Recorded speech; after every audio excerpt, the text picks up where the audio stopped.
At 84 years old, I've discovered a truth that will make many good women very uncomfortable. But I'm too old to tell lies just to make you feel better. Here it is. Men do not fall in love with saints. They don't.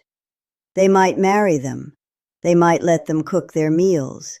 And they might even brag about them to their friends. But they don't lose their breath over them. They don't stay awake at night wondering how to keep them. Now take a seat here with me for a moment.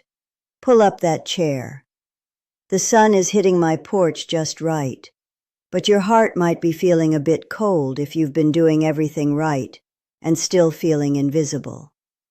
Before this video ends, I am going to tell you the one thing, the only thing, that actually makes a man afraid of losing a woman. It's a secret most good girls were never taught, and it's probably the reason you're feeling like a backup plan instead of a priority. I've spent 8 decades watching women, wonderful, kind, selfless women, be discarded like yesterday's news. I've seen them replaced by women who aren't half as kind, half as stable, or half as good as they are. And I've watched these women cry in their kitchens, asking the walls, "What did I do wrong? I gave him my youth. I gave him my peace. I gave him everything." Let me tell you exactly what you did wrong. You were too good.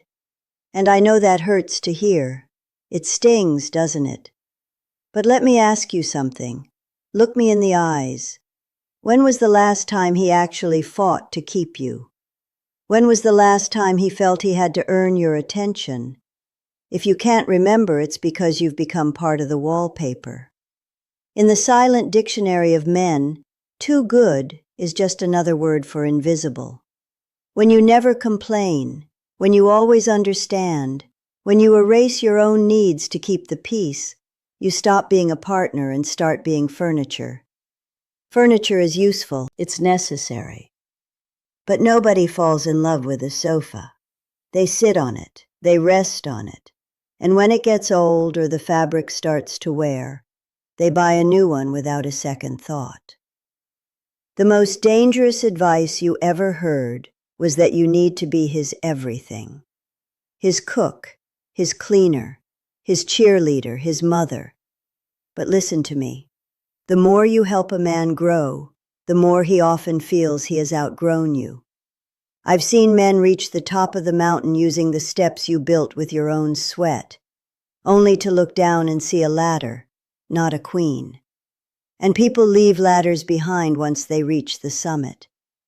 Are you tired of being the ladder? Are you tired of being the one who holds everything together while he takes everything for granted? If you are, keep listening, because we are about to change the rules of the game right now. Most women think that to be loved, they must be safe. But absolute security is the poison of passion. Respect is born from a healthy fear of losing something precious. If he knows you'll never leave, if he knows you'll forgive every late night, every forgotten anniversary, and every cold shoulder because you're a saint, then he has no reason to be a man. He'll just be a child. And a child eventually leaves the house.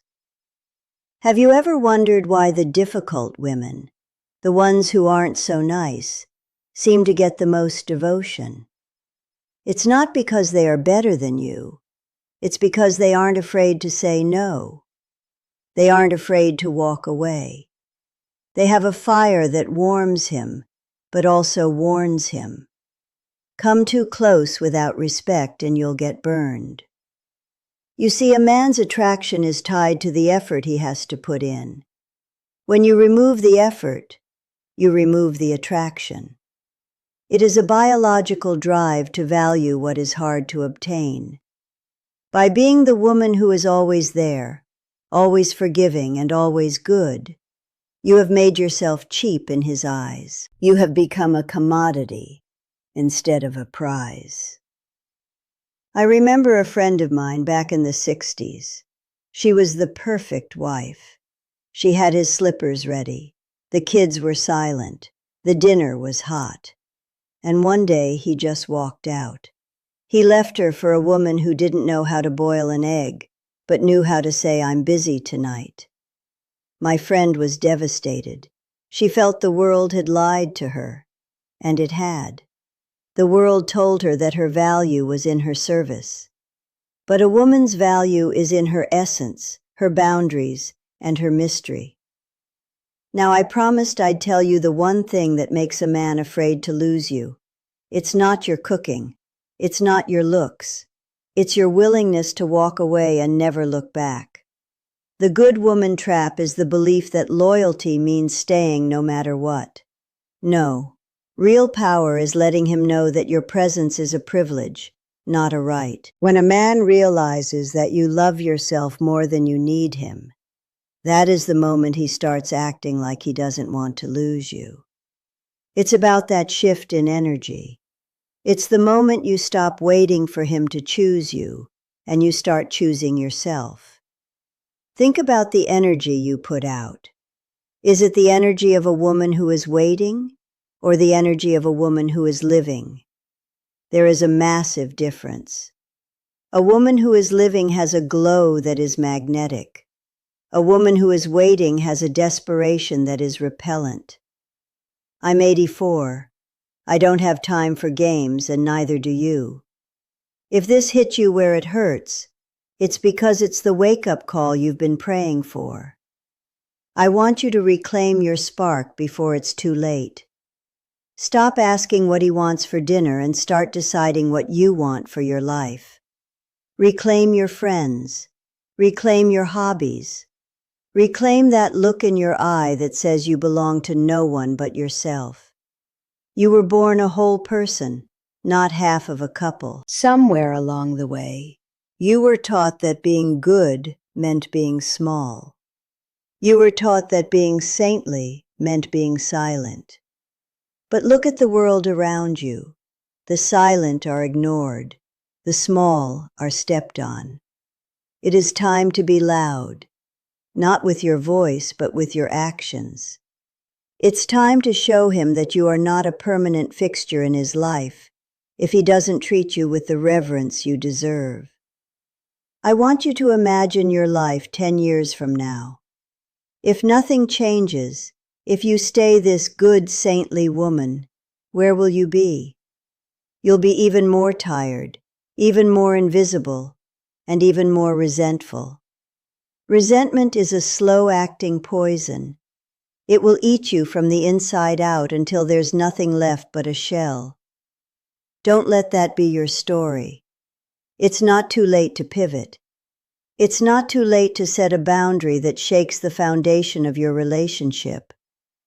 If he truly loves you, he will step up to meet that boundary. If he doesn't, then he never loved you. He loved the convenience of you. And you are worth so much more than being a convenience. I've seen women reinvent themselves at 50, 60, even 70. They stop being the good girl and start being the great woman.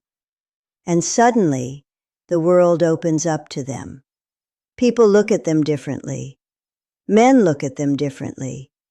They carry an air of, "I am enough." And that is the most attractive quality a human being can possess. If you're ready to stop being a saint and start being a woman again, I want you to do 2 things. First, write in the comments, "I am a priority, not an option." I want to see 1,000 women claiming their power today. I want you to read each other's comments and feel the strength in our numbers. Second, subscribe to this channel. We don't do sugar-coated advice here. We do the truth, even when it's heavy. Sainthood belongs to heaven, my dears. But here on earth, be human, be strong, be you. Don't let another day go by where you apologize for having needs. Don't let another night pass where you wonder if you're enough. You are more than enough. You are a force of nature that has been tamed by a society that wants you quiet. Well, it's time to get a little loud. It's time to remind him, and more importantly, to remind yourself who you really are. I'll be here in my garden, watching the seasons change, and I'll be waiting to hear that you finally stood up for yourself. I'll be waiting to hear that the fire in your soul has been relit. Go on now. The world has enough good women. It's time for you to be a great one. Walk with your head high, your heart open, but your boundaries firm. You owe it to the girl you once were, and you owe it to the woman you are becoming. Until our next talk, remember, the power was always in your hands. You just had to stop using them to hold everyone else up and start using them to pull yourself forward. Goodbye for now, and stay strong.